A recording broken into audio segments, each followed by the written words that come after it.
All right, so today we're talking about how was Hitler going to reach his goal of an Aryan state, because today in class we talked about how World War II actually began, and tomorrow we're going to be talking about the final solution. So I wanted to give you some bit of background of how Hitler believed he was going to create this ideal Aryan state for Germany. So the first question is, how did women play an important part in Hitler's vision of racial purity? And I kind of mentioned this a little bit in class yesterday, but bottom line, birth rates were declining in Germany, partly because of the Depression, partly because women were in the workforce, and Hitler wanted to increase the number of what he would refer to as racially valuable people. So to do that, to encourage that, and we saw this when we were reading the Nazi program in class the other day, he instituted tax credits, he gave families child allowances, he also gave families or couples loans to encourage marriage. So all these things were done to encourage marriage and childbirth. And divorces would only be granted if a woman was sterile, if a woman was unable to have children. That was the only grounds that was acceptable for a divorce. Abortions were outlawed. Birth control centers were closed. Birth control was restricted. And it was made very difficult to learn about family planning, and all of this was done in a desire to encourage higher birth rates, because, like I said, he saw that the declining birth rates to be a problem. And he also created a whole propaganda campaign promoting the cult of motherhood.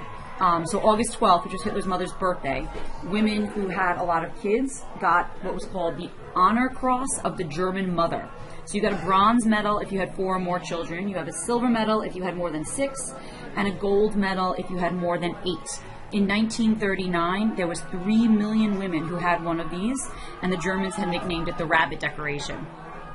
Also, it was considered very important that women raise good, solid little Nazis, and that because she is the one who can determine who she's going to have children with, it was very important that she had children with racially acceptable, racially pure people. So if a woman got caught having a relationship with someone who's deemed unacceptable, a Jewish person, a Polish person, someone from Eastern Europe just in general, they would be humiliated, they could be punished, and there were consequences for that.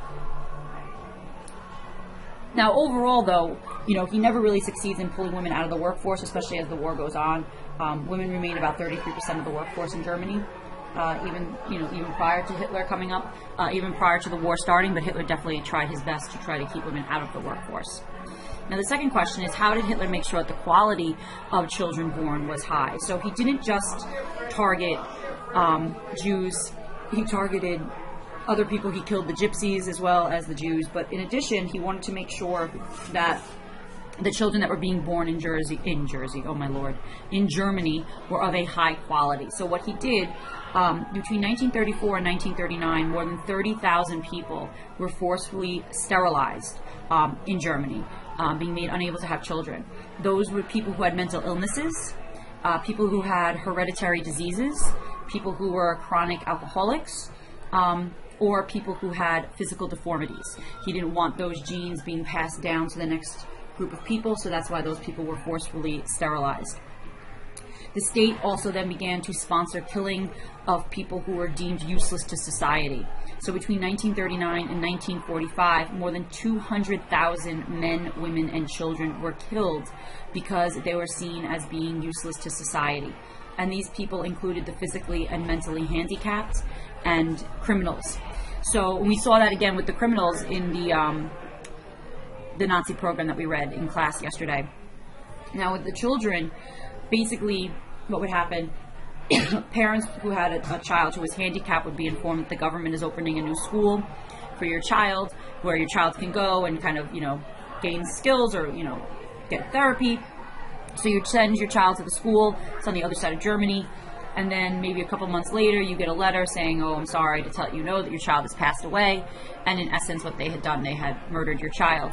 Now, this was able to go on because, many parents didn't talk, parents with children of, that were handicapped maybe not have had like a huge network, might not have really been talking to each other. And since it was so spread out, you wouldn't realize, like, wait, my child went to that school and they came back, my child was killed, and my child went to the school and the child died too. Like, they weren't putting those pieces together. So we have upwards of 200,000 men, women, and children who were killed in that way.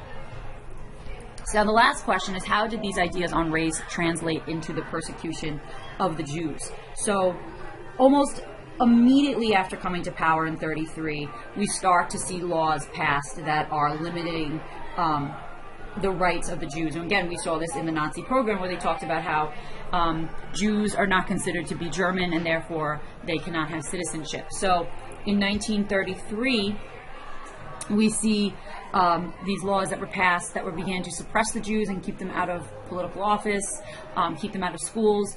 In 1935, the Nuremberg laws were passed, and the Nuremberg laws deprived the German Jews of citizenship, prohibited marriage between Germans and Jews, forced them to carry around passbooks with the J stamped on it declaring that they were Jewish.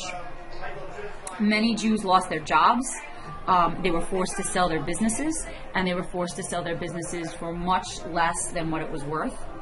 And as a result of the 1930s, thousands of Jews immigrated and left Germany because of the conditions that were created as a result of the Nuremberg laws. But we see that there was a whole campaign put out by the government to discriminate against the Jewish people. So recognize the true enemy with the yellow star. So these would be like posters that you would see all around the cities of Germany. Here we can see this is a flyer from the Hotel Reichshof in Hamburg. The red tag instructs Jewish guests of the hotel that they are not permitted in the hotel restaurant, bar, or in the reception room. The hotel management required that Jewish guests take their meals in their rooms. So basically they were excluded from public places in Germany. They weren't allowed again to go to school. Children would be targeted in class. Like there would actually be lessons taught where the teacher would teach the kids, like, how do we recognize a Jew, or what makes the Jews evil, and whatever Jewish kid might have been in the class at the time would have been taken up to the front of the room, and they would have been pointed out what are the different qualities that makes this child Jewish, and what are the different qualities that makes this child bad. And I can't even imagine a little kid being brought up in front of their classroom and how humiliating this would have been for these poor little kids. But this is what the government was sanctioning. There were children's books that were written about, how evil and horrible the Jews were. This was a coaster that you would find like in a bar, and it says, whoever buys from the Jews is a traitor to his people. So this was something that was also then put onto the job of the women.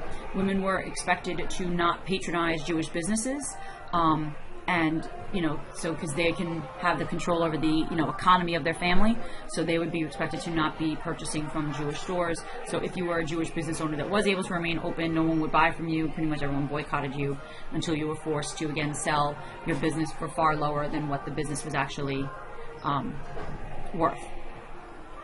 So now the first real incidents of violence that we start to see against the Jewish people is something that occurs on November 9th to November 10th, 1939. It was known as Kristallnacht, which means Night of Broken Glass. So this occurred in Germany and Austria, and in essence it was a pogrom. Pogroms took place in Russia on a large scale in the turn of the century against the Jewish people, and basically what a pogrom is like an organized, almost like an organized riot. So in a pogrom, the government sends the military out just to like wreak havoc, burn things down, smash stores, make lives as difficult as possible for the people.